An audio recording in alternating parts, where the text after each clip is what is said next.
All Mock the Hoople, folks. All the young dudes. A little Mock the Hoople here. What a great song. Reminds me of in the 70s. Late 70s when I just got out of high school. I mean, I never really got out of high school because I never really went. But it was one of the better songs back then. Welcome to My Wife Hates Me. The radio broadcast, not the podcast, the radio broadcast. I know, because they're hearing it. I know. 866-969-1969. 866-969-1969. Live from 7 to 9 in New York. And drive time from... live from Times Square. 4 to 6. My wife hates me. Here's a couple plugs. Let's get them out of the way real quick. I always start off the beginning with a couple plugs. This Saturday... That's why you never want to miss the beginning of the show, because it's really one of the most exciting. Yes. This Saturday I'll be in Flemington, New Jersey, right by my house in Flemington at the Garden State Comedy Club. The Garden State Comedy Club. The Garden State, don't let the name fool you. In Flemington, the Garden State Comedy Club. Not quite as grand. And then next week on the 16th, I'm in Staten Island at Liberty Tavern. I think you're too hot on your mic. Oh, the 16th, Liberty Tavern. You're too into it. And 17 and 18, is that it? At Uncle Vinny's. No, 17. 17. Next week, the 17th, I'm in Staten Island at Liberty Tavern, and 18-19 at Uncle Vinny's in Point Pleasant. Bonnie was running late. I don't get to do plugs? Go ahead, sorry. No, you know. No, it's my fault because you get mad at me for plugging, so I didn't think you wanted to. Well, I mean, if you're going to plug. Well, go ahead. You're at Governor's I'm on Long Island. I'm at Governor's. Where is it? In Levittown on the 18th and 19th. 18th and 19th. Please come out for those shows. And then I'm at Helium in Philadelphia. Jesus, she sent me the link and it won't come up what the date is. Well, tell them to go to Helium's website. I think it's the 29th. Why don't you quiz me where you're at, and I'll quiz you where I'm at, and I guarantee you won't even get one of mine right, and I'll get all of yours right. What do you want me to do? Let's do a quiz. I'll ask you where I'm at and see if you can get one right, and then you ask me where you're at, and I know you're at the Garden State Comedy Club. What day? Next Saturday, the 12th. Where am I the 17th? I don't know. I'll give you a hint. In your mom's box. Staten Island, Liberty Tavern, and then that weekend, Uncle Vinny's. 17th, that's our 10-year wedding anniversary. Yeah. That's 10 years. Everybody's falling apart except me and Bonnie. You know, it's drive time in L.A. Nick, you're on the air. Los Angeles, drive time. Yes, and I'm actually driving right now. How appropriate. Oh, my God. This is so crazy. I just wanted to say that I love how agitated you get with Rich every time, and you tell him stuff like about the podcast. You're like, they know because they're listening to you on the radio right now. Yeah, right? I mean, what? It's beautiful to hear. But I don't even get why he makes that differentiation. Want me to tell you why? Why he differentiates all the time. Want me to tell you why, both of you? Because subliminally, I just plugged our podcast as I talked on radio. I basically let people know we have a podcast. You're being sneaky. Yes. Yeah. See, that's subliminal. Well, how about this? Go ahead. My favorite thing about when Rich starts talking about golf is when Bonnie complains for the first 30 seconds, because nobody actually wants to hear you talk about golf. That's not true. I'm hearing Bonnie complain about it.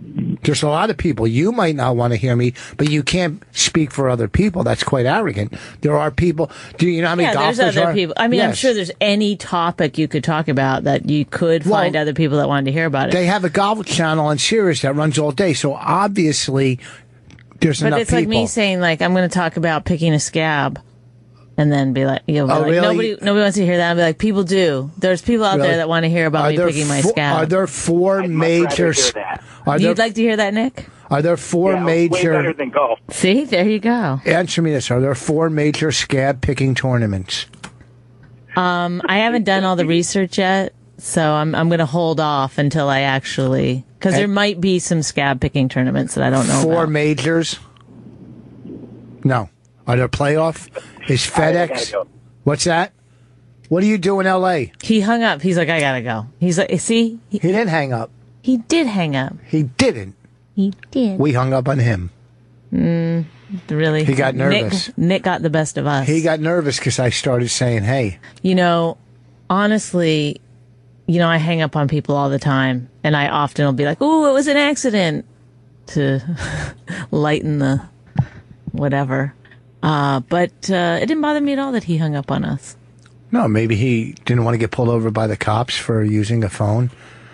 Maybe he got to his destination. Who else do we have? Let's take some John calls. from Massachusetts. Hello, Bonnie. How are you? Good. How are you, John? Good. Long time no talk. Have we talked to him? John's a frequent caller. Are you not? No, I don't think I am. I've called in a couple times, but Yeah, I remember you. no, actually, no, you don't. I don't think so. Because I remember him. I remember John. Yeah. John, You're stop from- being modest. Maybe I have a common voice. Are you from Boston? Well, Massachusetts, not from Boston. Oh, okay. Go ahead. What do you need? I remembered that he wasn't from Boston. You didn't remember that about John? This bit's going nowhere. Go ahead, John.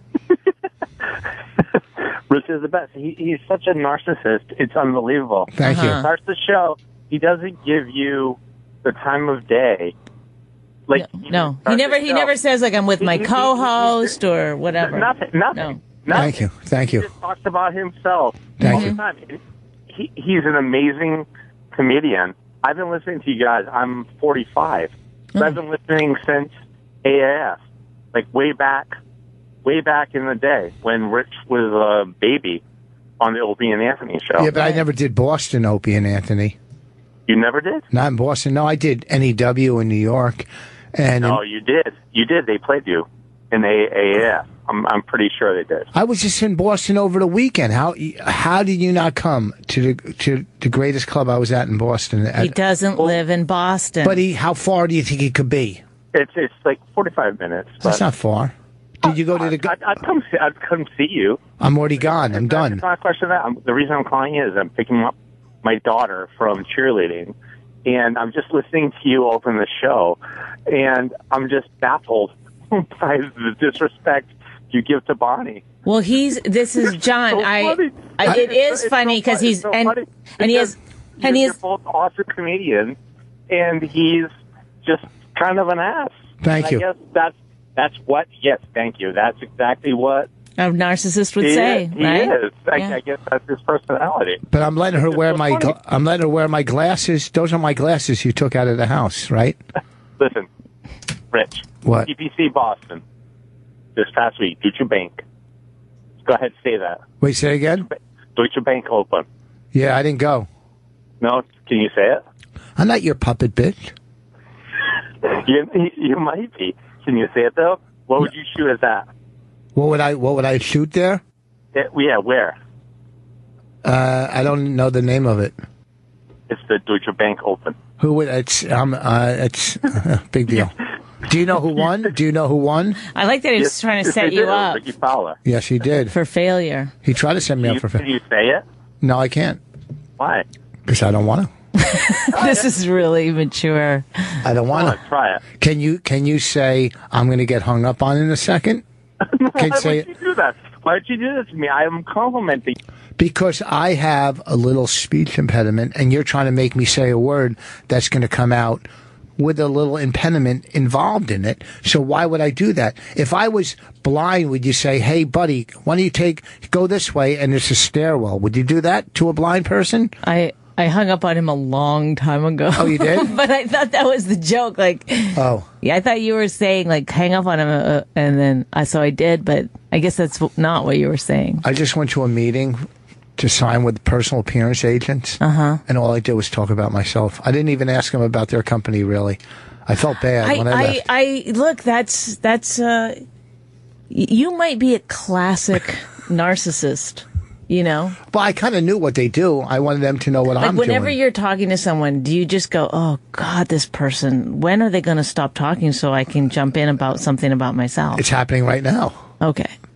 So you agree that it's actually work to think about somebody else. Is it a lot of work? I would go to South Carolina, see what they have to say. I'm going to go to San Diego. No. Go ahead, Scott.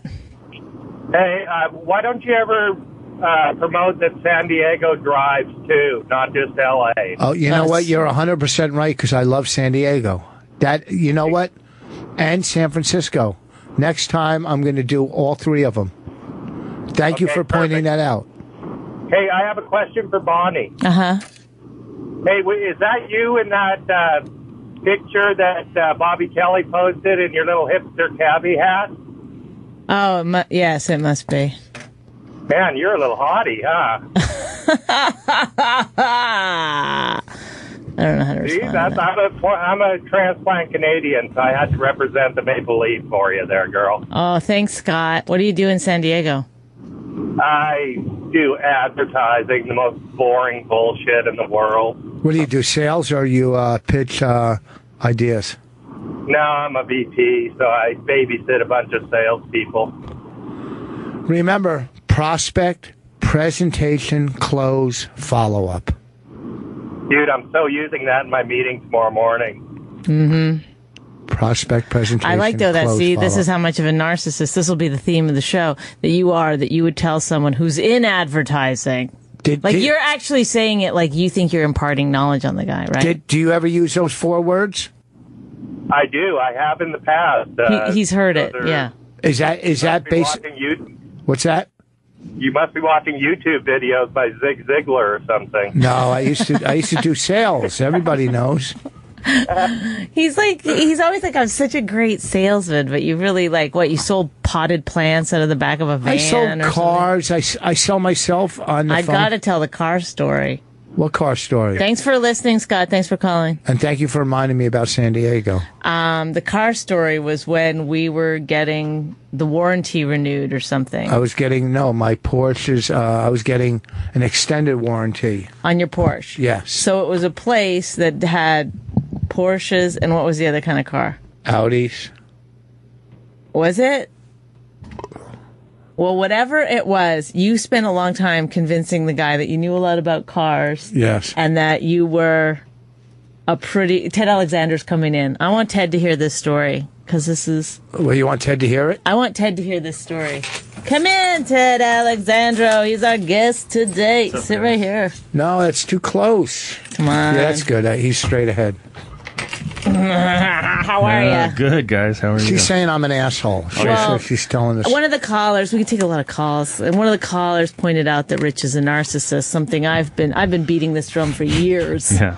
No one's really come around to it. But then another caller called and said he was in advertising, and Rich, what was the thing you said to him? He's in a prospect, presentation, close, follow-up. So that's what you need to know in sales. So Rich told somebody in advertising what, tried to give him some advice. He just laid it out. Yeah. Like, this is really what I do. This is it, prospect, presentation. And no, Raina, keep it down over there. What do you got, cookies? Open them up. Go make as much noise as you want. Don't listen to him. He doesn't have kids. He doesn't know. Any real food? Do you have any real food? I'm the uncle. What? Stop. I get to tell kids do exactly what you want. So no, I was saying he that's how arrogant he is. He'll just tell somebody who in their business what he's only the vice president. But I like that kind of stuff where what is it like? Is it called something like the 4 Ps or something? Because you said the first 2 were Ps, right? No, it's just the 4 rules in sales, which is prospect. You find your mark, presentation. Mm-hmm. Close the deal. Then you follow up. And you drool on your hand as you do it. And you follow up on how do you like your... This guy humored Rich for a minute and was like, I'll use that in my meeting tomorrow. He's good. He's probably going to quote me. No, Rich acts like he really gave the guy information, but then the guy said, no, I totally heard that. I heard that in freshman. A million times. Thanks anyway. Know that. But see... So this is the story I'm going to tell. He's new school sales. That's to old show school. you. This is That's interesting though. Like, how do you apply that to your life? Well, okay, club. Right. I want to work that club. That's my prospect. I call the club. or I have someone do it for me, but say I do it, I present myself. This is what I've done. This is what I could do. This is what we'll do there. Okay? Here's the money. Here, that's the presentation. Presentation, right.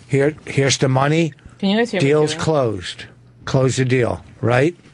Do the club. Come back home 2 weeks later, follow up. Hey, I had a great time. Can we rebook something? Do you ever do the, hey, I had a great time? Yeah, on the emails, that's the follow-up. You follow up. Thank you for having me. Great club. I had a good time. I never do a follow-up. Yeah, I don't do that either. Huh? I don't think I do that either. I do it all the time. Now you're going to start following the... Well, you're supposed to... See someone in advert to stop cleaning your phone while you're telling us how to do sales. It's really driving me nuts. Stop cleaning things like you're an expert on everything. Anyway... He will tell someone in their own business how to do it. And one time we were... That's because I've done it. At the place where it was an Audi Porsche place. And he had a Porsche at the time. And he was getting his warranty. An extended warranty. And I can't remember okay, exactly. You're going to have to correct me probably.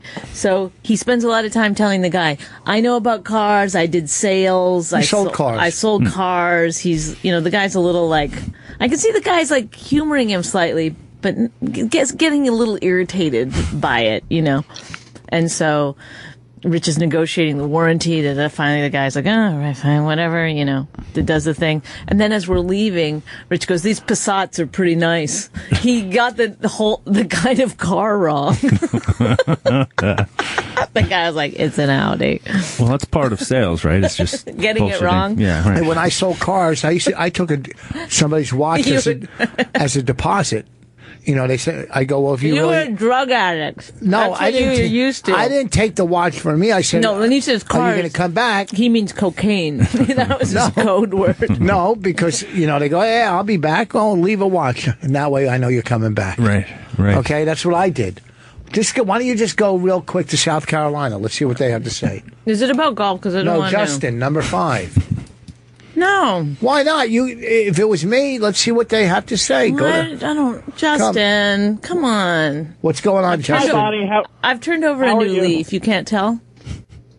No, because you're the same as you were last week. Which is what? For the last 10 years.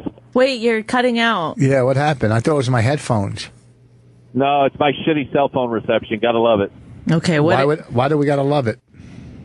Now who's being the C closing word? The deal, right? Now who's being the C word, Rich? Sorry. I want to hear about the golf over the weekend.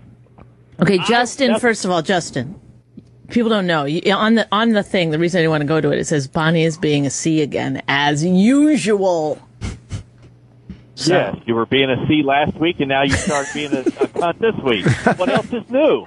Did you say normal. C? Did you say C to the screener, or you used the actual word cunt? But the screener was scared to type it in. Yes, because he's scared of you. They should be, those motherfuckers. No, we have the best producers. Do we, though? They never. No, you don't. We don't have interns. How can we get an intern to get us food or something? How do you get an intern around here? They're on their way back. They're just waiting for the school year. We'll have an intern at night? We should. Oh, cool. No, we should means we won't. That's how see? It took me... The guy from last semester, the one you called a rapist, he had the glasses. The murderer? Yes, him. No, he wasn't a rapist. He was a murderer. No, sorry, he didn't have it in him to be a rapist. Derek, he should be coming back. Okay. Anyhow, let's introduce our guest. Ted Alexandro, star of stage and screen. Wow. I don't know what is your main credit that you use? Let me tell you a little bit about Ted. I nailed that. Wait, Justin's still on the line. Yeah, I'm still here. It's all right. Do you want to ask Ted Alexandro anything? No. Justin. You and I share that in common. Ted, the only thing I can say is I'm sorry that you have to be there with Connie. Maybe it could have just been you. That's a good thing. You're combining Cunt and Bonnie into Connie. I like it though. Connie. Hold on. Or Connie. Let's just call me Connie. Go to number 3. One of our good friends. Thank you, Justin. Gotta go. Bye. Call anytime. Go to number 3. One of our Isn't he great? One of our friends is on. Wait, I fucked up. Number 3. Hello? Hello? Rich? Yeah. Hi. Yes, hi. What's up, Wait, Ted? let's see if Ted can guess who this is. He can't see the screen. Not just off the hello, I can't. Okay. Where are you at? Are you in home or on the road? Let me know when you I'm get at it, home. Ted. Oh, that's Jim. Jim Florentine. He got it. Jim. That's amazing. From at home. From at home. He got that's what a Ted's People don't know that he can guess who you are. Just Two sentences in. yeah. yeah, he's big on that. 3 words he got this one in. I have a feeling Jim's calling in to say something negative about me. Oh, really? Well, Yep. not about you, about golf. Nobody wants to hear about golf. Just like nobody gives a fuck about heavy metal. But we're not talking about who's talking about heavy metal. Nobody. Yeah, you guys, you and Norton always talk about heavy metal. I was listening to one of Ozzy's songs, Black Sabbath, and it was so fucking bubblegum, off the rails or whatever. You know what song I'm talking about? Yeah, Crazy Train. That's an Ozzy song. Yeah, Can you Crazy sing Train. a little of it, Jim? Now, is Crazy Train, do you think that's really hard heavy metal? No, that's more like that's a really heavy metal. That was Ozzy solo stuff. That wasn't Black Sabbath. Oh, okay, but you guys love Ozzy just as much? You just said What? nobody wants to hear about heavy metal, and then you started talking about it. I kind of like the song, though. It's a good song. Very catchy. Nobody wants to hear about golf? Is that what you're saying? That don't ever... College football just started like 3 days ago. Pro football starts this weekend. You got baseball teams.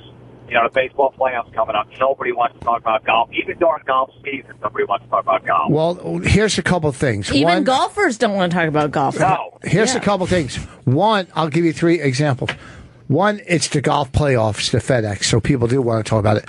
2, I'm taking Bonnie, Raina, and Jessica to a Yankee game tomorrow night against the Orioles. 3, Rutgers beat the shit out of whoever they played this week. So there you have it. Whoa. Sports talk. Sports talk. Across the board. Look at even Dr. Steve is texting me. Oh, my God. Hey, where you coming from? You coming from anywhere good? No, I'm going to L.A. tomorrow. I got some shows out there this week. Oh, cool. Anything you want to plug? Because Rich loves plugs. Oh, yeah, I know. One place I won't be is the Garden State Comedy Club.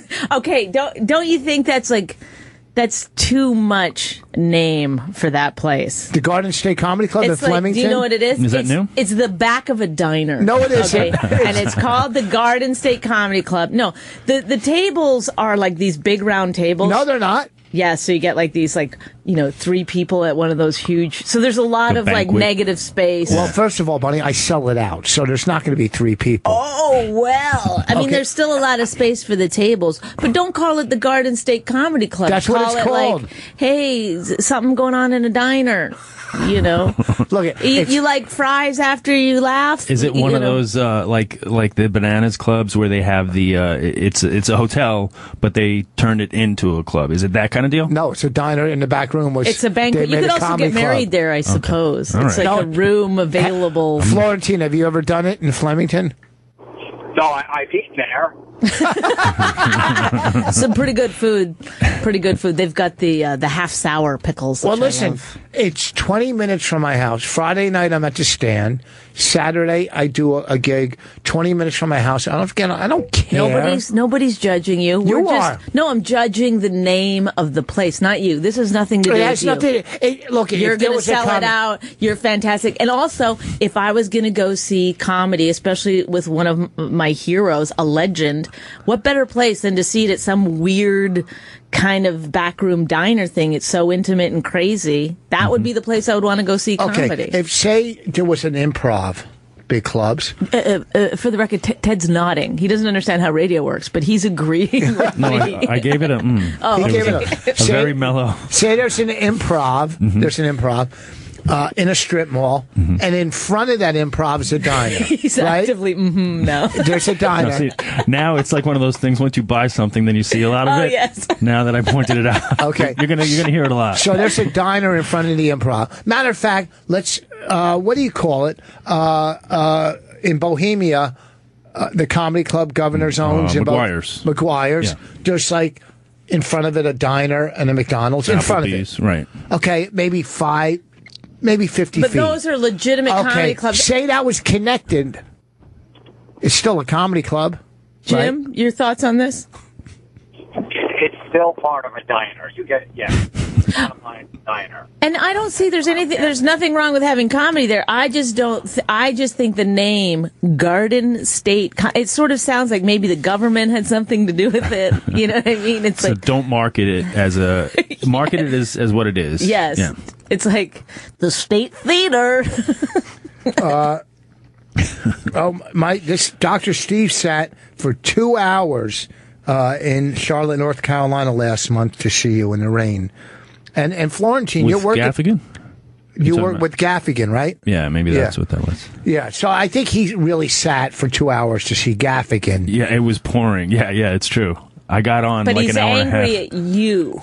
People were not happy, I'll tell you that. When I got on there, they were like, bring on Gaffigan, more or less. But why was it? So why would they have to wait so long in the rain? It was like severe thunderstorm, lightning kind of conditions, windy. They weren't even sure if it was going to happen. Hey, Florentine, are you working for Dr. Steve? You're doing not working for him. Didn't he? Isn't he putting a big show together down there? Yeah, in Kings Point, Tennessee. It's not a diner. No. There's a diner right next to it. Listen to me. But you'd have to cross a street. If you know the this money, one you can go right through a different door. Florentine, Ted, Bonnie, or me. If you knew the money I was getting to drive 20 minutes from my house, you're taking it personally. Yes, it has nothing to do with you or the fact that you're doing stand-up at a diner this late. I'm not doing it at a 30 diner. years in. No, what we're saying is that the name is too highfalutin. You said at 30 years in. Go ahead. Can I ask Jim a question? No. Jim? Okay. Jim, is there anything in your contract when you're playing this club that within a certain period of time you're not allowed to play the diner across the street? Do they put a restriction on that? Yes, they actually do. They would actually leave that out. They go, look, if he's going to play a diner, let him just play it. Well, here's the problem. I'm not allowed to eat apple pie or turkey burger within a 60-mile radius for 3 months. You're trying to redo his joke. I know, but I just brought it to another level. Oh. He tagged it. No, he brought it up. Jim, what are you doing in Los Angeles? I'm doing a comedy store tomorrow night and then doing a comedy store in La Jolla on Friday. Oh, fun. Are you doing a door deal there? Yeah. Can you tell us exactly where you're getting paid? I don't know. Depends how many people show up. Who you working with? Jason Lawhead. Why do I know that name? He's a comedian. He's in your business. Oh. Yeah, Cleveland guy. Yeah. Funny guy. So, and where you at Saturday? Nowhere. Oh. But staying out there or coming back? What's that? It might be at the diner. I come to the diner on the way home from the airport. I would have got you a guest spot. Yes, every diner he goes into now, he's like, anybody doing comedy here? Because I think he could really I know work. an Applebee's in Burbank. You know what? I'll do a guest spot if you get me an open face roast beef sandwich. Are you? That's all it takes. Are you staying this Saturday night or coming home on a Saturday? Why are you so fucking I'm coming home interested? on Saturday. What's that? Why are you so interested in a Saturday night? I'm just wondering. I was going to help. I would have made a call and got him on somewhere. That's how I could do it. That's how I am. Have you ever heard of the Improv on Melrose? I know people there. I think I headlined there a couple weeks ago, right? Yeah. Mm-hmm. So I'm going to the Washington Redskins and Dolphin game, the opening day down in Washington Sunday. So I'm taking my son down there. Oh, cool. I come back on Saturday. Cool. You got a busy life, Jim. Yeah, Are you also Googling something right now? Your responses seem very delayed. Garden State Comedy Club? No, I don't know. I'm not. No. My phone can only do one thing at a time. All right. Well, listen. Congratulations on the 10 years anniversary coming up. Oh, thank you. Yes, yeah. September 17th. We'll have made it 10 years. What are we going to do? I'm working. Sign the papers. I'm working Staten Island that night. Applebee's. You already used Applebee's. I did? Yeah. Which diner over there? No, I'm doing some place, the Liberty Tavern. They're doing some like 3-day festival in Staten Island. It really is a tavern? What's happened to you? It's not a tavern. It's called a Liberty Tavern. Oh, now this one is an actual comedy club that they're calling a tavern. Hey, Rich, What? how long did you think about it when you saw that date and knew it was your 10-year anniversary? Did you book it? I did. I had no idea when I took the date. They just said the money. I got us lobster dinner for 2 somewhere. All right, so we'll get it. We'll go out on. We'll get it to go. No, we'll go. Take it to the tavern. We'll go on Wednesday. We'll go out Wednesday night. I said to Bonnie, "What do you want for our anniversary? Can I buy you a diamond bracelet?" And she said no. Because I knew you were joking. No, I wasn't. I'll get you a diamond bracelet. All I said was a gold necklace then, and you said no. No, because you break them and lose them. But I don't wear bracelets. A diamond one? And then you said, do you want a Rolex? And I said, yes. And you go, ha, no. So, I mean. The last Rolex that she had, she lost it, right? Huh. Okay, this is after our house burns down. We collect money for insurance because our house burned down. It's a big thing. When was that? 3-4 years ago. Wow. So then we get back into the house after 10 months. 2 weeks later, she loses her Rolex. Now I'm calling the insurance company. They're going, what the fuck is with these people? So it was, $6,000, $7,000 wash. Sure. So they send her the money. Well, 4 or 5 months later, in her shoe, she finds her Rolex in a closet in her shoe, right? She goes, oh, look, I found it. Oh, that's great. I go, we have to mail it back, which I did because that's fucking insurance fraud. Who you mail it to? I don't know. I called the insurance company and he said, mail to this place. And then you could go on a website and try to buy it back. But if you don't mail it back, that's insurance fraud. Right. And she wanted, so I'm not going to get another Rolex for her to lose it and go through this again. Yeah. Would you? I would not. Just on principle. Thanks, guys. No, I need some tough love sometimes. As a grown woman, I feel like it's when important. you saw it in the shoe, were you like, oh yeah, or was it a total shock? No, it was a total shock, but I know what happened because I put my handbags up above on everything. a shelf. It's called a shelf. Yeah. So when I put it up there, sometimes I throw them up because it's high. It probably fell out and into a shoe that I didn't wear for a long time. Oh, okay. Well, look. So I didn't lose it. I put it in my purse for safekeeping. Right. Folks, go see Florentine at the Comedy Store Thursday and Friday, L.A. and La Jolla. Very funny. I promise you'll have a good time. So, and have fun at the game. I hope your team, Miami, wins. You still with us, Jim? Yeah, I'm here. Your watch story. I just know that thing wasn't worth $7,000. I don't know where he gets those Rolex. No, it really was. I bought it secondhand for $4. It was maybe $6,000. And then as a push present, you got it. Remember when I had the baby? I put diamonds around it. Yeah, he got a diamond bezel. But then he goes, he got it as a gift for me, and then he goes, I got one for me too. But he didn't do any pushing. Anywho. So we had weirdly matching Rolexes. All right. I'll talk to you later, man. Thanks for calling. I'll talk to you guys. Bye, Jim. Let me talk to Ted. Ted Alexandro. This is where this is the portion of the Rich has decided he's a great interviewer. I'm not a great. And he's going to now really focus on you, lock in, and really get. Well, we bring him in here. One who I think is one of the funniest guys alive. Don't look at me when you're saying it. Look at this guy. Thank you. But very, very, very pro comic.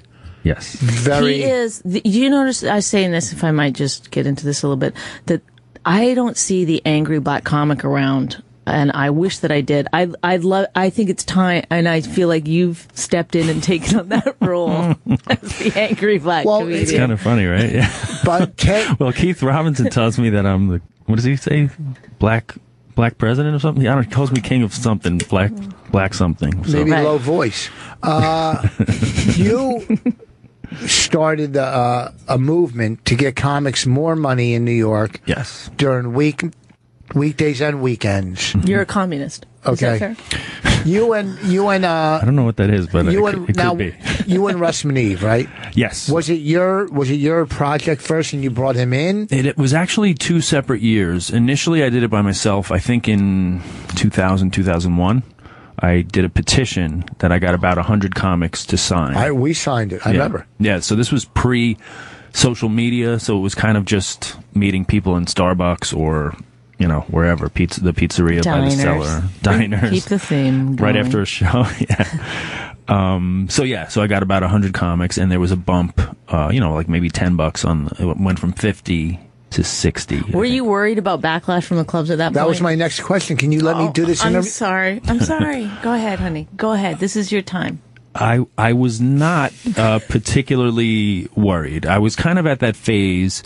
Do you guys know, like, when you get to that phase of your career where you don't really care anymore about the clubs or about people who have power? I started there. That was unfortunately for me. But see, I can't. See, we have different responsibilities, so. Agreed.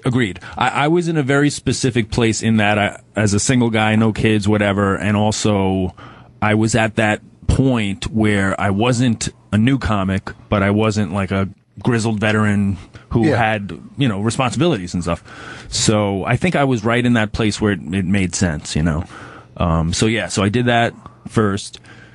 Money went up a little bit, and then a few years later, Russ contacted me and said, "Do you want to revisit this?"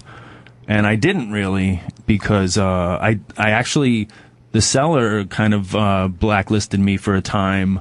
Now, to be fair, I wasn't like a regular there. I was just kind of just getting in. And also Caroline's did as well. But then when Russ asked me, I said, no, I'm really not interested. But then he was pretty persistent, and I cared about it, like in comics we're talking a lot about it. So I jumped back in with Russ and Tom Shalhoub, Buddy Bolton, and then that time we got like 300 comics kind of meeting regularly and talking about those issues. They met. Did we ever meet? I think we met one time with you guys. Yeah, we did go to the meeting. Yeah, there was a meeting at the Writers Guild. Yeah. I think I went to a meeting with you guys. Mm-hmm. I remember what I was wearing. Because I was really funny there. I killed. Yeah, those meetings were pretty funny. Now, so did you ever get back in with Caroline's or the Cellar? I mean, yeah, the Cellar I'm back in, and it never happened. And they're actually good. They raised their just on their own. Yeah, they've been really good about Well, they're always crowded too. So I mean, they're making money, and I think Noam is a pretty fair guy when it comes to that. Absolutely, they take care of the comics with food and whatever. Yes, yeah, he's very reasonable. Yeah, and also open to a dialogue, which not everybody is, and he's also there a lot. Caroline's, no, what happened with them was very specific in that we organized a meeting where the comics, and it was almost like the leaders of the 5 families, everyone was represented there. All the clubs had somebody there. Caroline's had gotten back to me and said, yeah, we'll be there. Specifically, Louis Ferranda. Louis doesn't leave his fucking... Are you kidding me? So not only did he not come, but they didn't send anyone, and he didn't call, nothing was said. So, having put a lot of effort into organizing this, I was upset, and I called and I left a message, and I said, look, a lot of work went into this, and you kind of just dismissed 300 comics who, and the other clubs who were all there, without any kind of word or any kind of RSVP, whatever. So he was really offended that, how dare I even confront him, kind of. So I said, look, it's not personal, but, because his assistant was like, oh, Louis is very angry. I said, well, good, I'm very angry. Right. We're allowed to be angry. It's not the end of the world, but let's talk about it. So, we had a conversation which I thought smoothed things out, but that was kind of the end of my working at Caroline's. Wow. That's kind of completely. I mean, since then. Well, listen to this. A few years ago, Louis was headlining the New York Comedy Festival, which they kind of run, and he said, "I want Ted to open for me." And I think Louis tried to block that because Louis said to me, "Do you have some kind of thing with Louis?" Wow, jeez. And I said, "Well, a while ago." He's like, "Yeah, because when I said that I wanted you to open for me, he wanted to block it." So I suppose. But you did end up doing that. Yeah, Louis was like, right. I wanted to say fuck you, so I kind of got you in. Wow. That's so crazy too, because you're the kind of comedian that would work so well at Caroline's, and that they should be embracing you, and also like they do pay comics and stuff, so it's not like they were against the whole idea. Yeah, I think for whatever reason, I think with Lewis specifically, it was maybe an affront. You went against the family. Yeah, he took it as an affront. Like, how dare you? I think he's very used to. Yeah, he wants, he's, well, all of those club owners are the same in that they're, I even see it when you're out at some actual social thing and there's a club owner there. They're scared to talk to you in a way because they think every comic is just going to come up and start asking them to book them, and they get so used to having that sort of, one up on everybody that when you're just a normal, regular person having a business conversation with them, they get sort of irritated. I mean, obviously he did. I think so. Yeah. It kind of shifted the dynamic in a way that he didn't like. Well, see, and you got really deeply involved in Occupy Wall Street, right? Yeah, I was down there a bunch. And I don't see you, like, I don't know, when we've had discussions, I don't see you as a complete left-wing liberal. I think I see you more as a level-headed person. No. I don't know. Maybe I'm wrong. Maybe you are completely. That was definitely a slam. I think there is a balance. I think you see a balance. I mean, there's so many right-wing lunatics and left-wing, and maybe I'm wrong. Maybe you are completely left, which is great. That's your, but I remember having a discussion with you, and I thought you seemed like more of a moderate person when it came to different issues. Yeah, I mean, I think it really depends on the issue. How people would perceive what I am.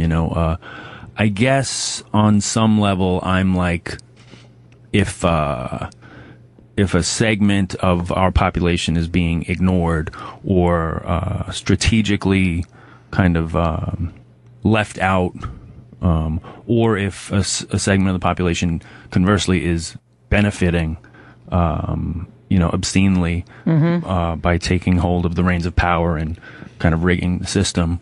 I like to kind of engage with that and talk about it, and I just see it almost as like a conversation. That's what to me Occupy Wall Street was. It was a conversation on a mass scale. Of like and a little bit of pussy and a whole lot of pussy. Like, why aren't we talking about these things? And interestingly, here we are 4 years later. That I think that conversation is now mainstream. Mm-hmm. Yeah, but it is 4 years ago, so I can't even remember the grievances. Look at everybody hates power, anti-establishment. It was in the 60s. It was big. Now with corporations, the airlines and the banks and pretty much dictating, policy, basically, even the big chain department, super money. So what did Occupy, what did they gain from sitting out there for, almost a year, right? Wasn't it? No, it was 2 months. That was it? 2 months? Yeah, September 17th to November 17th. Okay, so I'm only off by 10 months. But I remember when I think one of the banks said they did something so ridiculous, like no ATM fees or something, or it was something that to appease the people. I remember, yeah.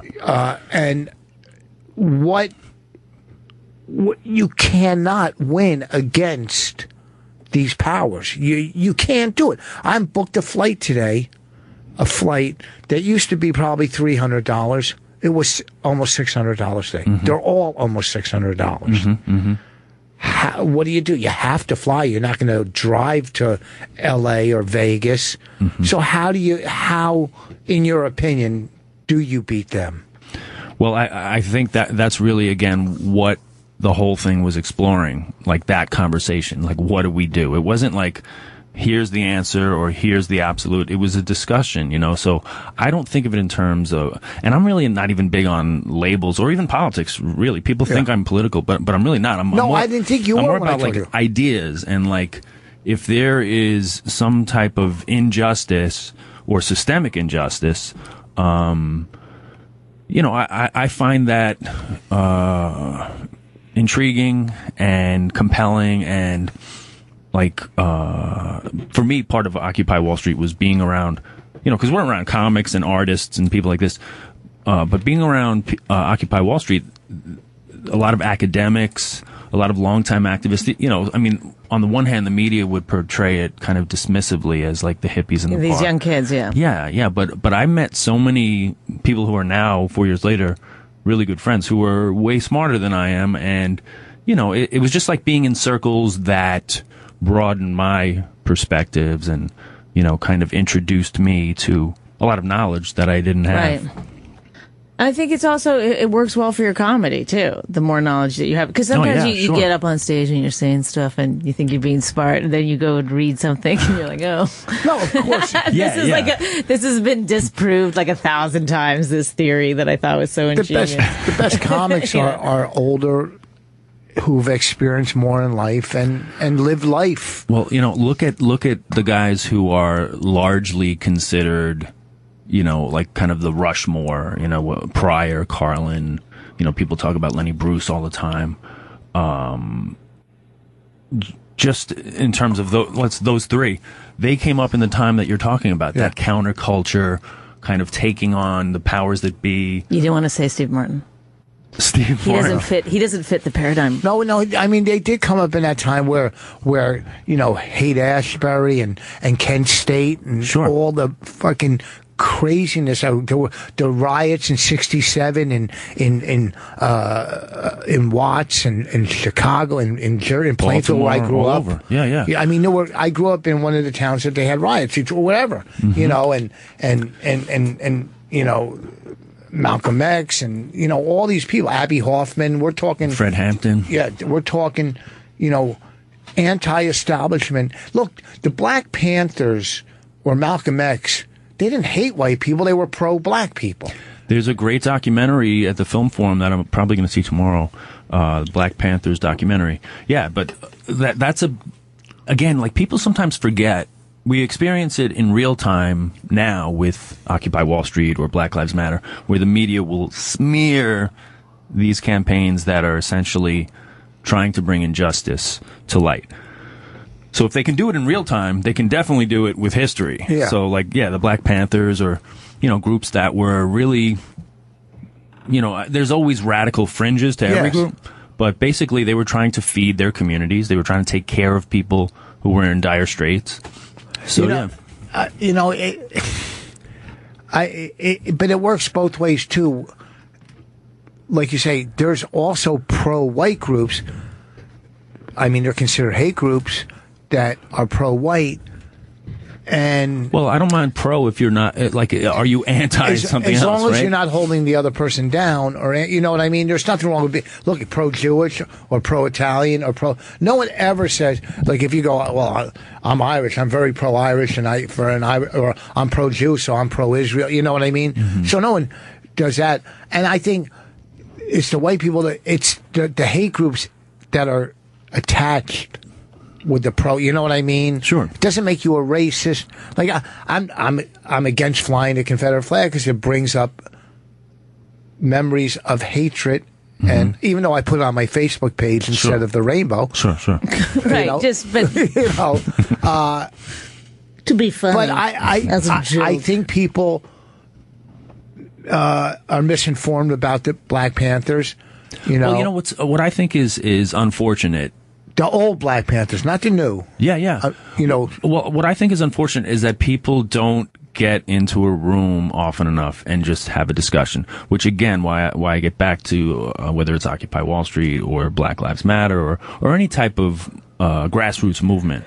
To me, it's interesting to get into a room and have a discussion. And people don't do that enough with people that may have differing views, because we're kind of conditioned to get into our corners and pick a team. Absolutely. Preach to the choir. You don't ever get to even listen to anybody else's thing unless it's through the eyes of the people you already agree with. And when it happens on social media, it turns into like a combative attempt to win the thread, as opposed to when you're in a room, you don't treat people that way. But I think that's true. But I think with all the exploitation from the media and from whoever is trying to make money off of that cause on either side, combat sells. Yes. And when you have the complete far right and the complete far left that are so far, that it's almost impossible because they're not going to agree. They're just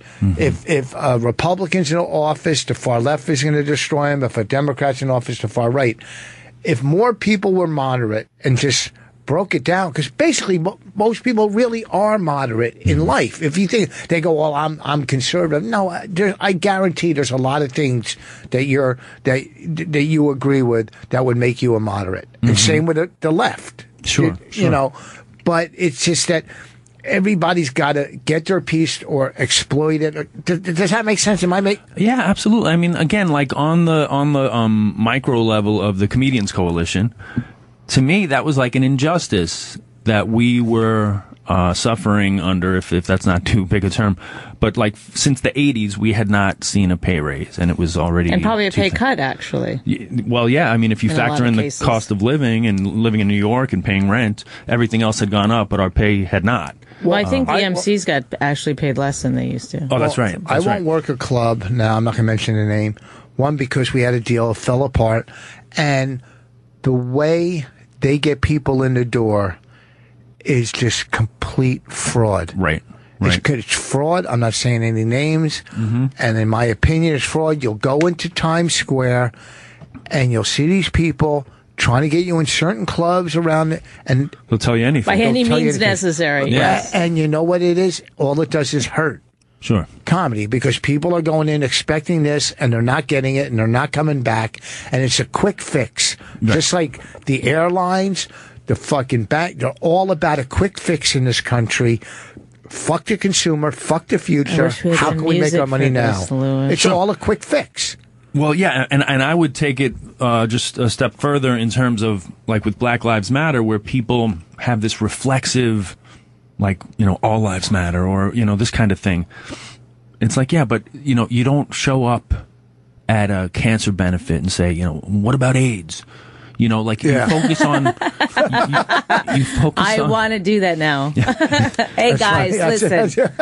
You've been at this a long time. Let's concentrate on the AIDS thing now. Okay, but if and I don't know enough about the movement, obviously what I've seen and read, but Black Lives Matter, is it an anti-cop movement? Are they doing Black Lives Matter throughout Compton and Chicago, where there's black on black crime? Is that movement pushing there, or it won't get the exposure it's getting when you're going Black Lives Matter and you're doing it in front of a police station? Yeah, there's going to be media. You're going to get coverage. If you're doing Black Lives Matter in front of the neighborhood house in Watts, you're not going to get the media there.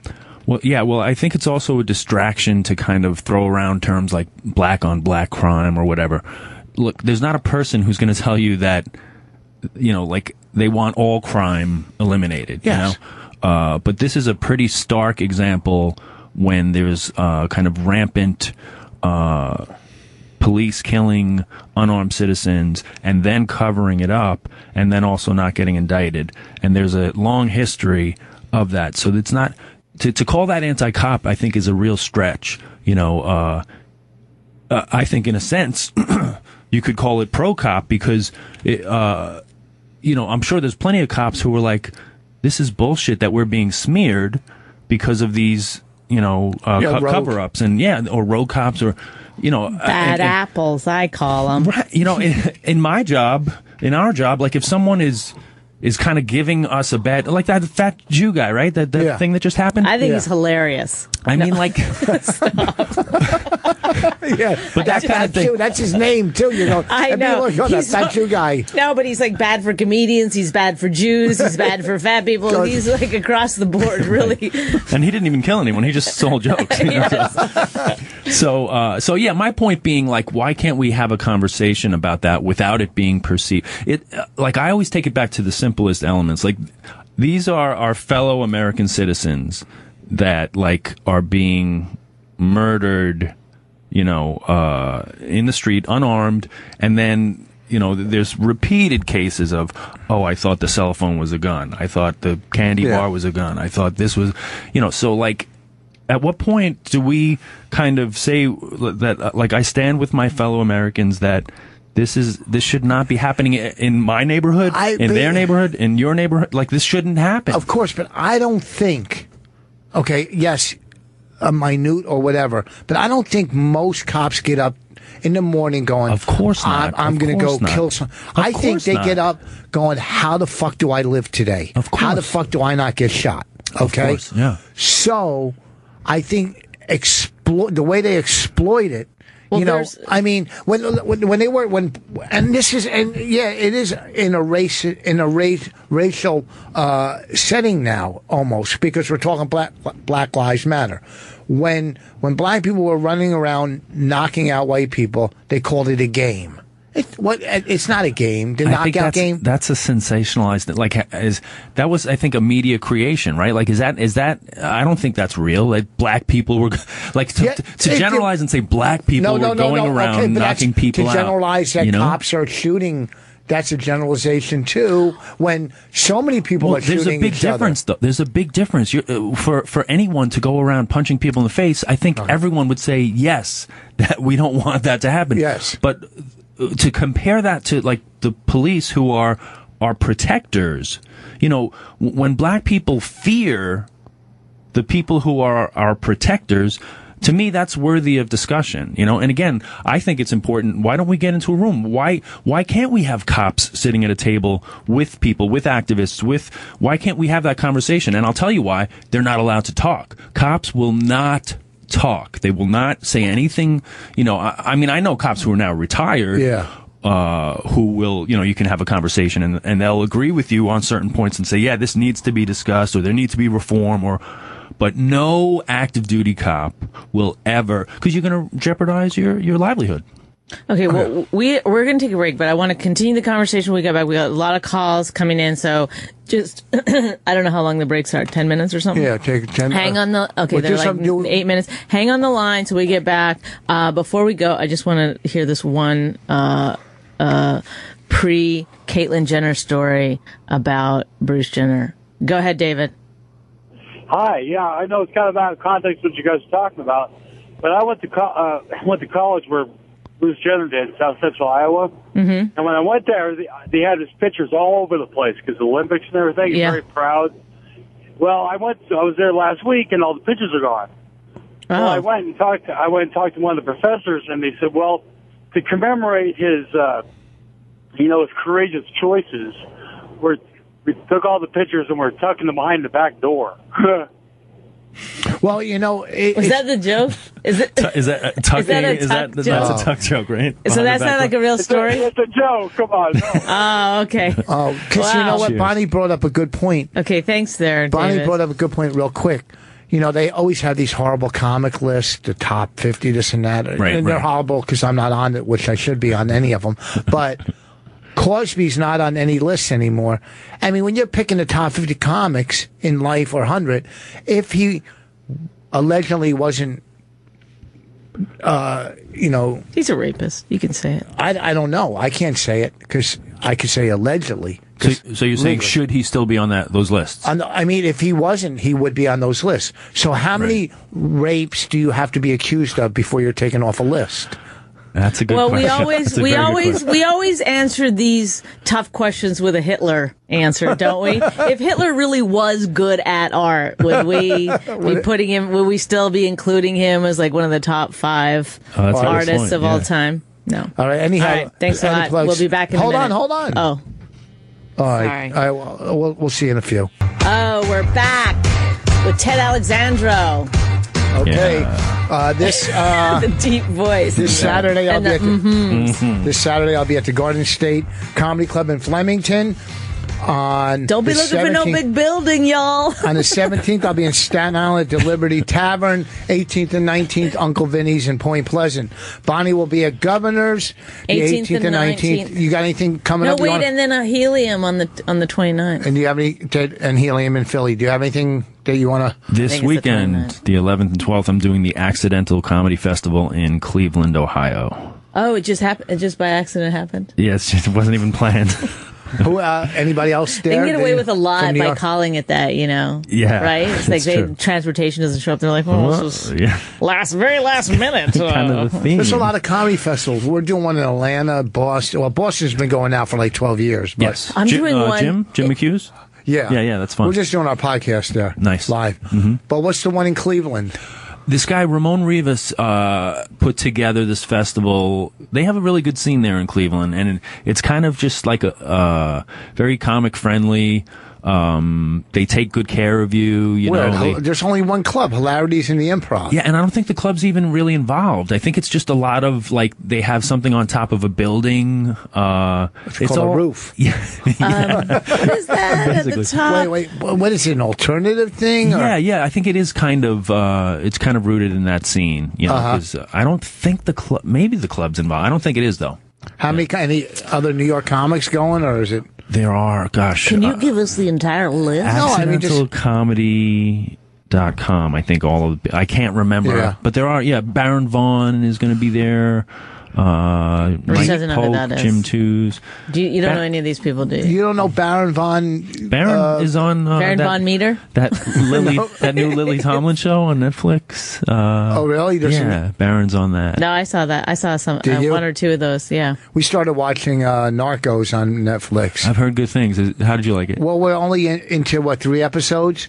It'll pick up. You know what it is? It's like very factual, so it's going through everything that happened events-wise, but you're not getting so much about.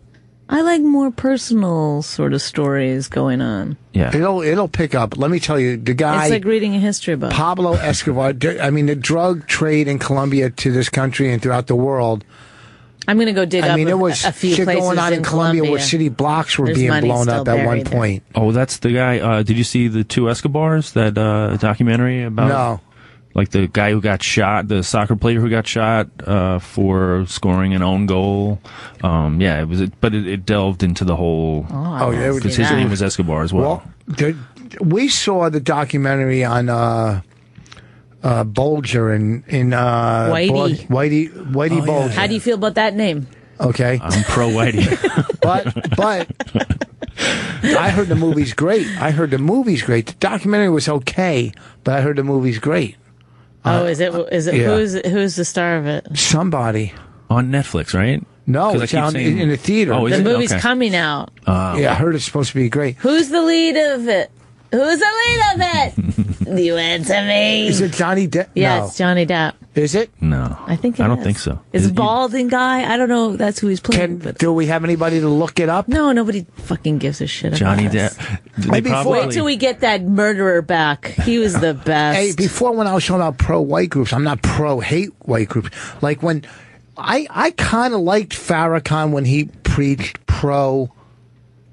Yeah, we got to help each other. Yeah. Now he's saying go out and kill 10,000 white people. I mean, did he say that? I don't like that. Yeah. I don't know if he said that. Did he say men? I read it. I don't know. I read it. So I don't know. I read it on a couple. Yeah. So who knows if it's true? Research that one. Well, I did. I went to a couple sites and saw it. He went to Fox.com. He went to thetruth.com. Listen, when Breitbart. like I said, when someone gets up there and says, "Hey, we have to work together," for us to, I mean, not only as a whole, but as individuals, and I'm saying as black people have to advance, as Jews. Look, Jews at one point couldn't get into. What he always says though. He always Takes it back to the he always Jews. takes it back to the Jews. I'm going to say there was certain they couldn't get into Do you colleges, so ever they defend started the their own. Jews, Ted? So they started their own colleges. Right. You started your own. Okay. Well, we're going to take a couple calls in a second. All right, take so some you know. calls. But Okay, you know what I'm saying. Listen, we've got one call coming up that's a lighter fare that I think might be more fun for Ted. So we are going to get into some lighter fare, but let's. This is a cop, David. How's it going, y'all? What's Hi, going David. on? Hey, guys. Long-time listener. Like everybody says, loves your show. I've listened to y'all's topic, involving the police and whatnot. I've been a police officer for 6 years, and I've grown up around it for 30-plus. Whereabouts, David? Texas. Uh-huh. And, I actually agree with both of y'all. I wish that, the leaders of the police associations and even the Black Lives Matters, I wish, they would, put the different sides, sit down at a table and talk. But as you mentioned, active officers aren't doing that because of the repercussions that would come down on us. Right. What are the repercussions? Blackballed in the locker room. Can you let him? Well, no, it's like Blue-balled I in the tell a lot locker. of people is once you become a police officer, you seem to lose more rights than an average citizen. Mm-hmm. And as far as all that goes, that's something that needs to be dealt with. That's something I hope the presidential candidates, take into consideration and not just be, one-sided about it like our current administration. And with as far as the, I thought the person had a cell phone in their hand or as a cell phone, I thought it was a gun, etc. Well, the average time for a human to hear a gunshot go off is something like 0.20 seconds, and the fastest average reaction time for somebody to react is 0.89 or something like that. I don't know the numbers exactly, but I know they're close to that. Sometimes you have to make those split-second decisions that last a lifetime, while lawyers, judges, and the media, they have... I do have empathy about that. I really do. However, I just think it's like there's too many... There's just too many examples of... There was only 7. Where it's gone so terribly wrong in such crazy ways that it's hard. I don't know. I think what you said, David, is true. Is I think like a lot of things, really, the solutions are available if we get people to sit down and, but I really don't think, I genuinely don't think the powers that be want solutions. Why wouldn't they? I agree with you. I agree, and that's unfortunate, on both sides, not just, we can't blame just one side. It's sad that it took something like September 11th, which we're coming up on, the anniversary of, that, that day, nobody was black, nobody was white, nobody was Asian.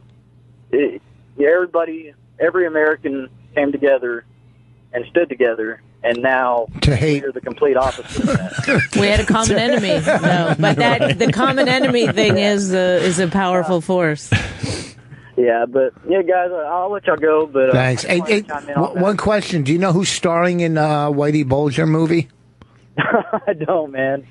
Okay, because we don't have producers here that could tell us. So we just have to ask the that callers. Can't even fucking Google. Are you near a computer, David? All right, guys. Thanks, David. Stay safe.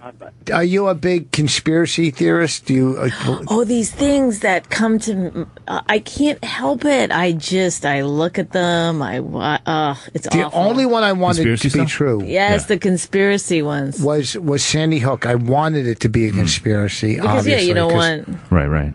But do you believe in any of that stuff? Or I'll tell you what, I wouldn't call myself a big conspiracy theory guy, but I'm open to anything. Like, I really think, anything's possible. Right, you're not like, our government would never do that. Yeah, no.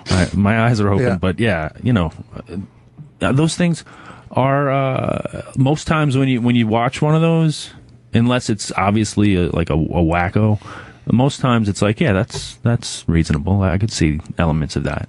Well, there was one, and I heard Norton and Opie talking about it, about the two newscasters that were shot. Yeah, that's the latest one that I've been obsessing over. That that was all What are they saying? But the fact that they use this they use the footage from one side where she's like nodding, and then they say the footage from this she's not, but her hair is covering. So they're saying she's not really dead or something? Yeah, they're saying that it's a fake because she's nodding in one take. It's actually they did 2 takes and and in the next take she's not. But I think it's just the angle and the way that her hair is falling that you're not seeing the nod. Well, they're not saying. I watched it like 27 times. But they're saying that she was shot point blank and didn't fly back or anything. Yeah, they're saying. I mean, I don't know anything about guns. How many? I mean. What? There's no way this stuff could be covered up. They're like, okay, and this guy's playing her dad, and this guy's playing her boyfriend, but then somebody knows those people. Like, then somebody knows that actor, somebody knows that. Doesn't it get out? The Kennedy assassination was just not Oswald by himself. I know, but that was before, like, social media. That was, like, before people could really get the information out themselves. That's when the media would be in on it. And yeah. Okay. What is interesting to take the Black Lives Matter kind of point of view on that is like that type of scrutiny for like these 2 white anchors. Like people are watching it 27 times, and maybe it was do people give that same scrutiny to Trayvon Martin's death or to Freddie Gray or that's just never come across my feed. If somebody said this is fake, I would have also clicked on it and looked at it. So yes. You're right. Somebody's not doing that. It's a right way. Well, but also too. No. I don't know what it is. Also the truth or whatever those the murders people that do that, they weren't. Those murders weren't live on TV. Well, Freddie Gray's was, right? Who was the guy in South Carolina? The guy who they that was a video.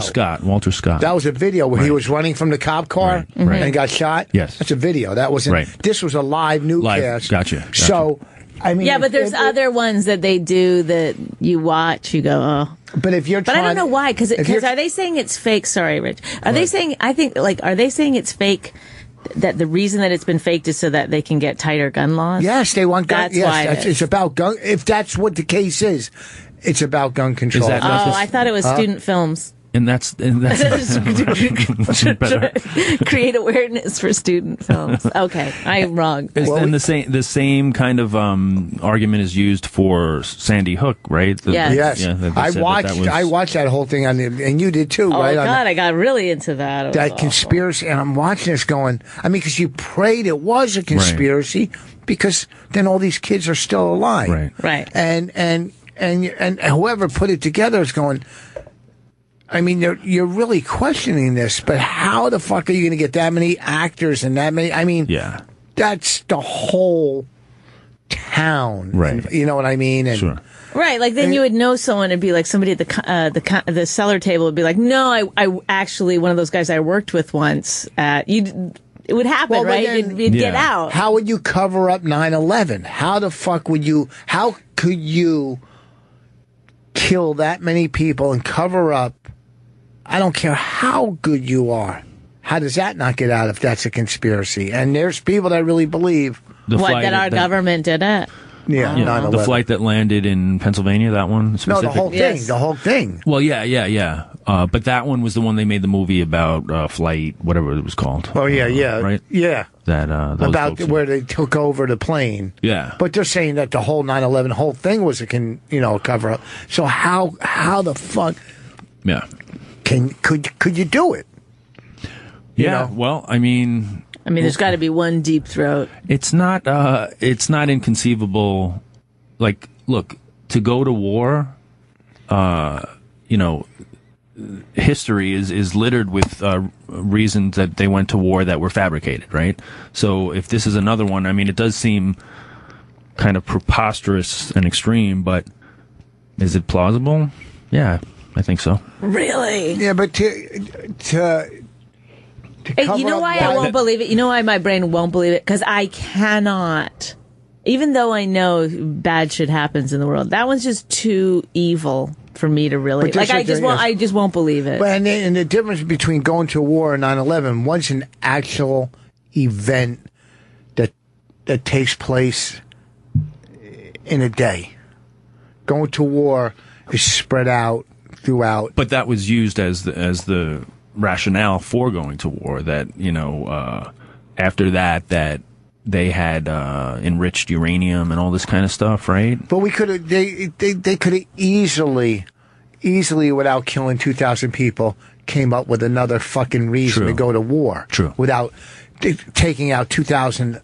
Even in collateral damage, taking out 2,000 Americans. I mean, these are supposedly the smartest people in the country that are, top, naval, top commanders. Well, I read this book one time. I don't remember what the book was, but part of it was that, like, that in order to mobilize people to get behind your cause, you need religion. That's why. That's why there's no politician that isn't like, I'm super religious, because in order to get you to do what they want, they need that, opiate, I guess, of doing it for this bigger cause. So in a way, they needed something as big as religion to get people to agree to that. No, but do you know what I'm saying? No, but you don't. No, I do. Oh, I thought you said no. Let me try to say it one other way. No, after Pearl Harbor, it wasn't about religion. When we dropped, the no, but I'm saying that was like. That was like instant, that was like as big as like, that's wrong. We need to do something about it. The thing that I find really disturbing and curious about it is how quickly, again, the media and the government, because they kind of work in concert, they immediately get out in front and here's the narrative, here's what happened. Bin Laden's the bad guy. We want him. That was another one. We want him dead or still alive. We want him dead or alive. All this kind of like almost ridiculous kind of Western talk, like dead or alive. We're going to put up posters, and that combined with some of those, I'm sure you guys have watched the things where they talk about even on an engineering level, like the way the building fell or building 7 fell. Yes. I've watched all these types of questions, right? Like so crazy. I mean, like.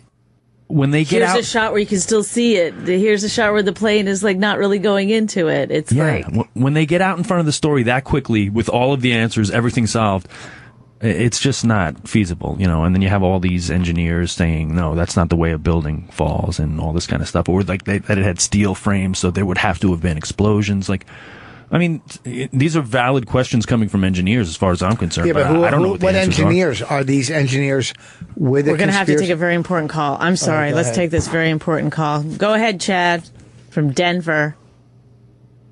I didn't mean to interrupt this serious conversation. I'm really fucking loving it. Go ahead. Sorry. Well, but you called us. I did have to call and say that just bought Rich's CD, 141 IQ, and fucking loving it. Thank you. He really is a smart guy, right? No, the CD's a good CD, I think.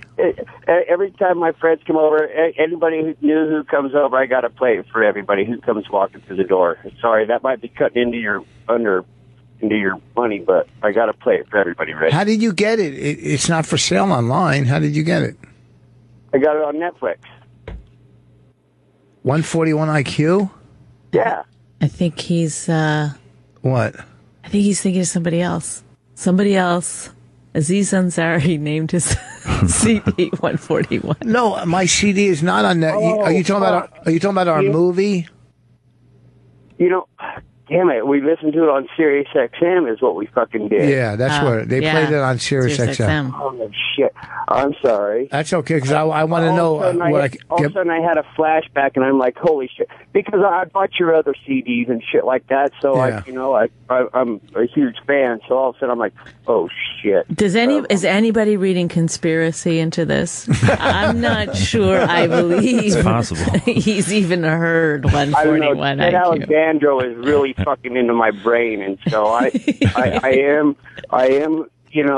who's watching me right now? Yes. The way he talks, he hypnotizes you, so you believe. You just nod when he's talking. Yes. You can't help it. Right. I know. Well, we're gonna. Has anyone ever done this when you're talking? No one's ever shook their head. I don't allow it.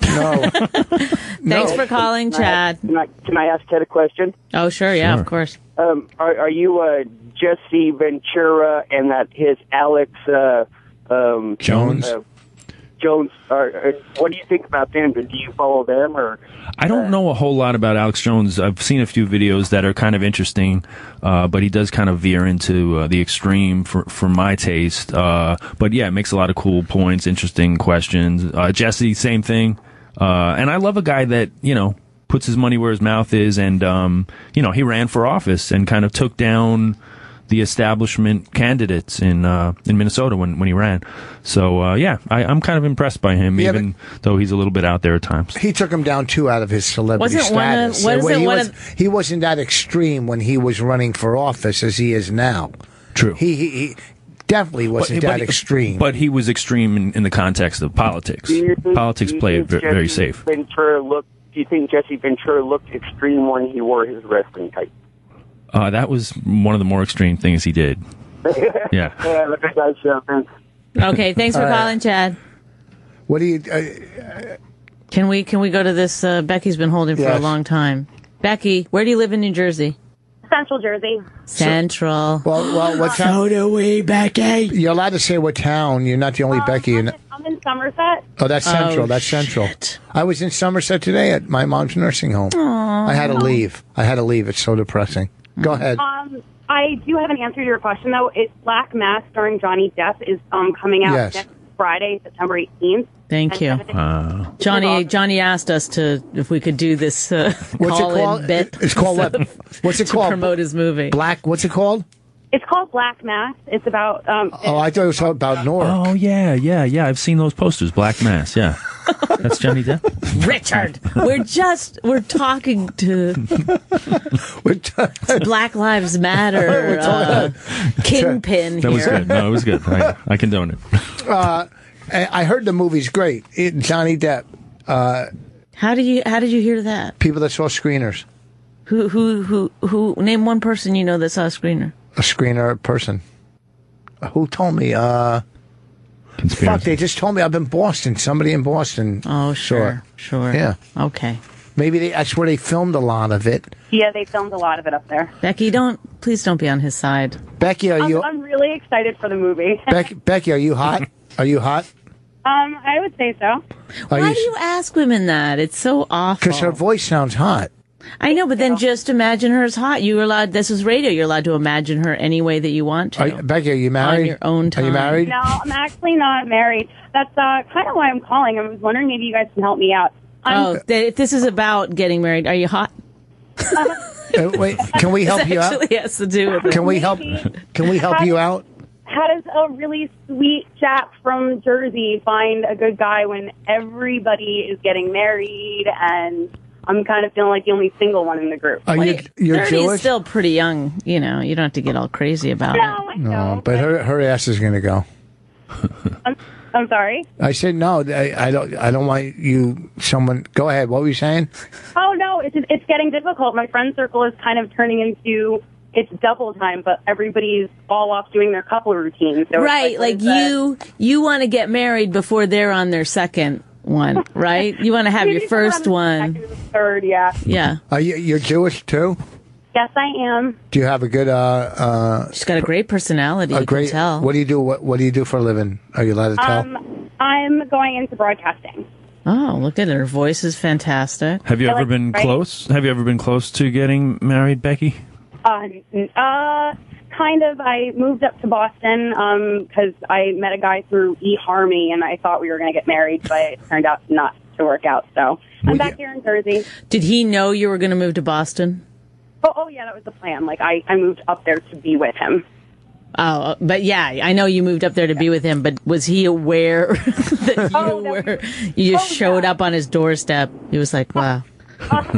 We've only exchanged 2 emails, Becky. How tall are you, Becky? A little crazy. How tall are you? I'm almost 5'3". That's 5'3". Perfect height. Yeah. Perfect. You have. What is wrong with you, Becky? What is wrong? Do you have firm bosoms?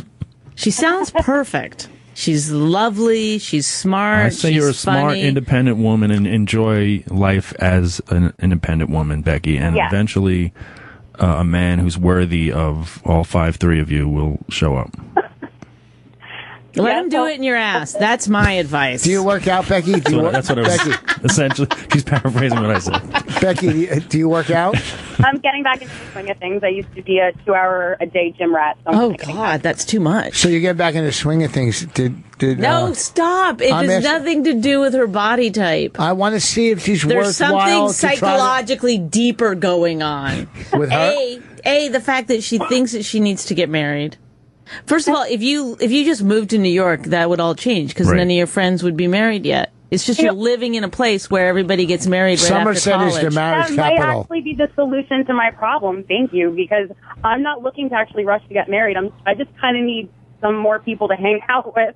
All of my friends are kind of doing the couple thing, so it's kind of like, you're right, I'm probably in the wrong location. You don't have a boyfriend? No, not at the moment. Would you do a threesome?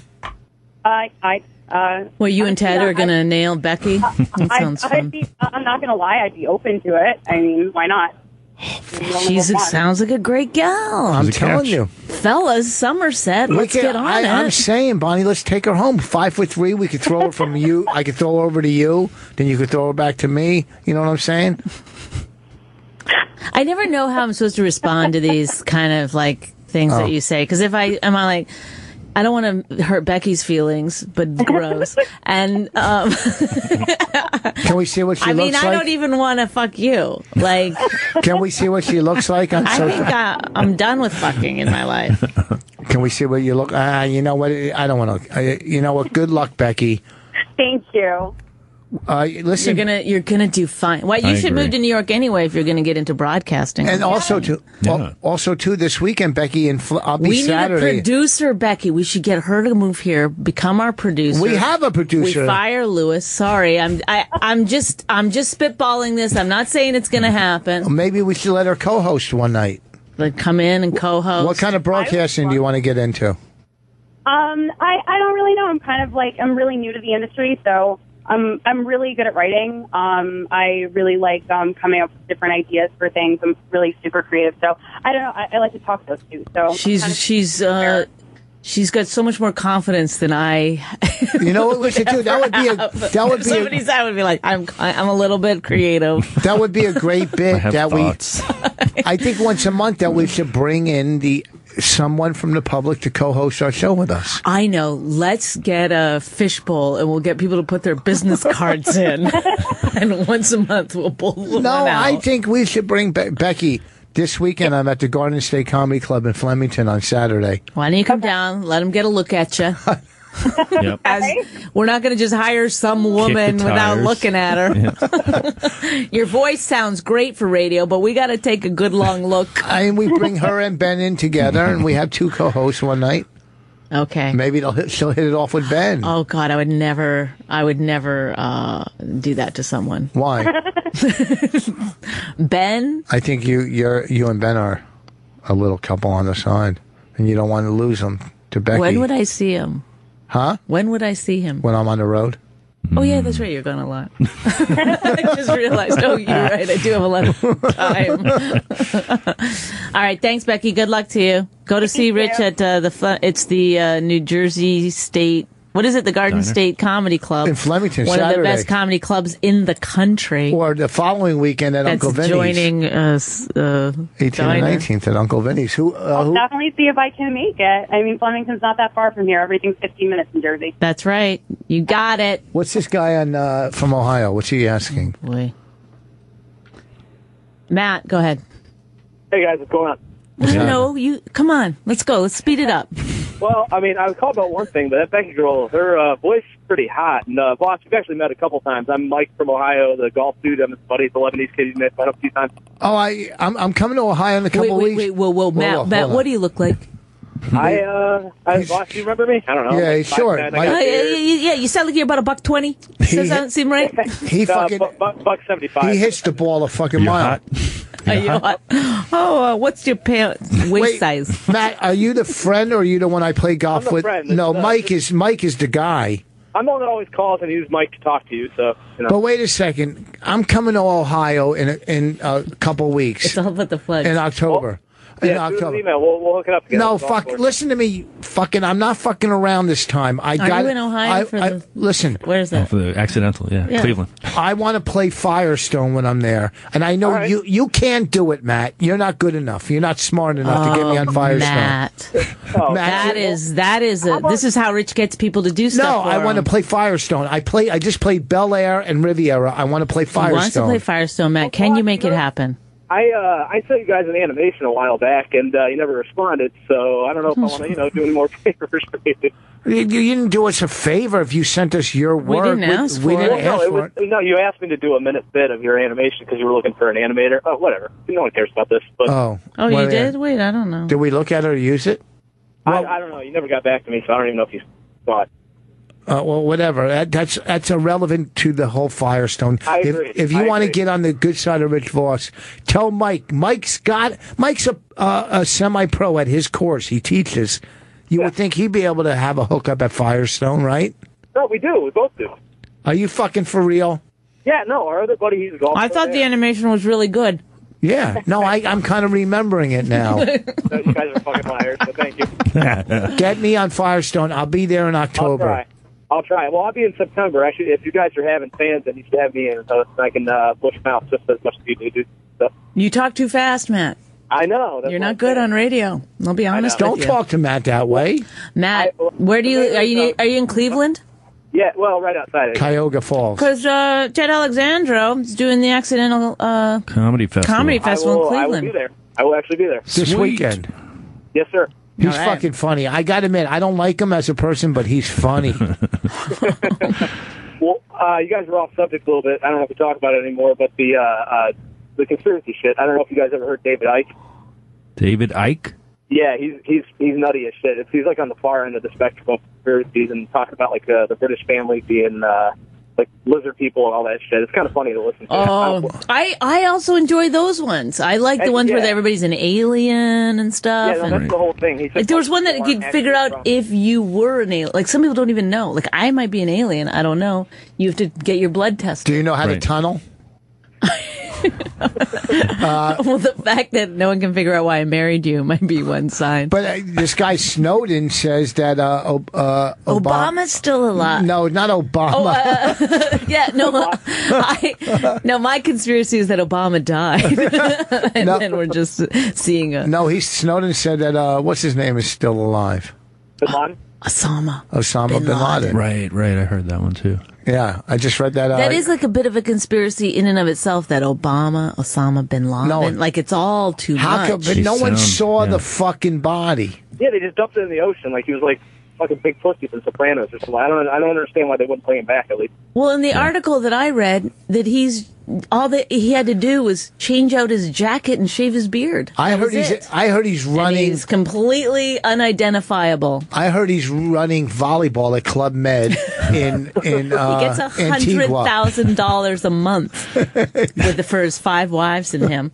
So here's this tall fucking dude living with his 5 wives. All of a sudden shows up on some tourist island. Yeah, with a kidney machine, with a dialysis machine attached to him.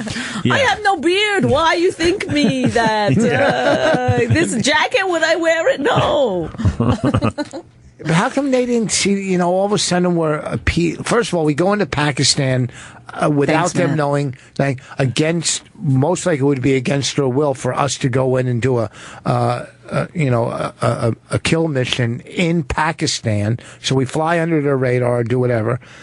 And, okay, we're already doing things wrong. And then all of a sudden we kill him and we want to appease these people and bury him the way he's supposed to be buried out to sea. It kind of makes no sense there either. The public wanted to see him. My friend Hollis James and I did a song called Kiss Our American Ass about the Bin Laden killing. We played country characters. And but we talk about that very thing. One of the lines is with strict conformance to Islamic law, we dumped you in the sea. But you were mocking what you're actually mocking what Rich is saying. I'm not mocking it. I'm kind of backing it up because you said that they just threw him in the sea. Yeah. Right. And that's. But we did everything against what we're supposed to do to get Islamic him. law says don't kill our leader. Yeah, and then all of a sudden, we're pro. Okay, you know what? We pissed Pakistan off. According to their whatever their Bible's called.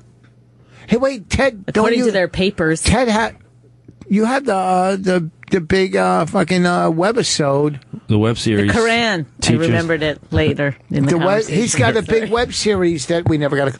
Teacher's Lounge. Teacher's Lounge. Yes. I enjoy that immensely. You guys will definitely be on. I can't. You don't have to. You don't guarantee. have to. Listen, we've bullied our way throughout this business as a couple.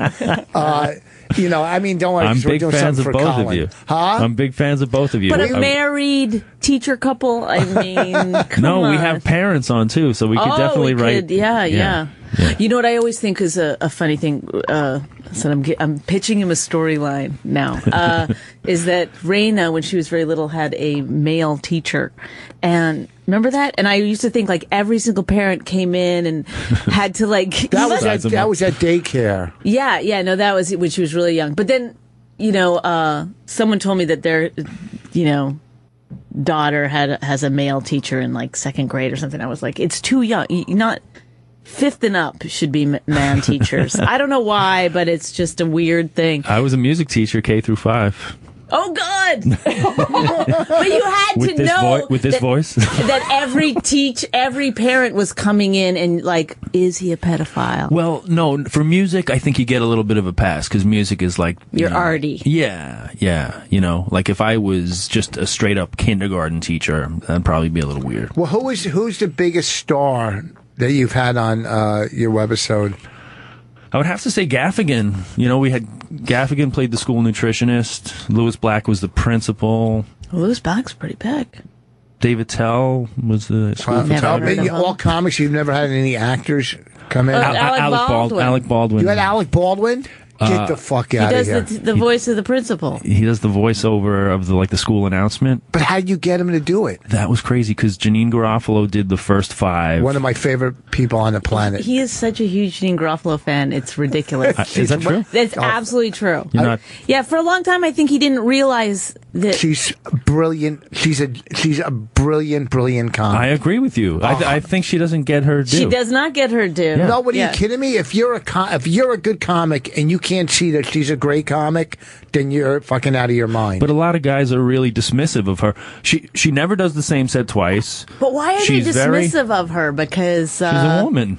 Well, no, because she's you know why? True? Yeah. Because she's a woman and she doesn't talk about, she's not sexual anymore. She's like worldly. No, but she's also personal. dismissive of what she does. She doesn't give a fuck about the audience. Right. So she kind of is. Well, I think she does, but she gives a shit more about what she wants to do. She's hands down in probably my top 10 comics or hands down. Yeah, because to work the way she does takes so much.